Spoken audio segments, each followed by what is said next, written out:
अचो त दुनिया जे पहिरें फिल्म शायर जो निराली अंदाज़ सां अभ्यास करियूं। दोस्तो, ही चैनल सब्सक्राइब करियो ऐं पोइ ही शेयर पढ़ो। ॾेह ॾेहाई दूर पर ॾेहां परे थिया, सेणनि कारण ससुई पई पराहीं पूर।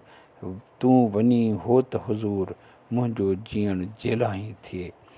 ही ॾेह ॾेहनि खां परे यानी दूर आहे, पर पिरीं त उन्हनि परे वारनि ॾेहनि खां बि परे आहे।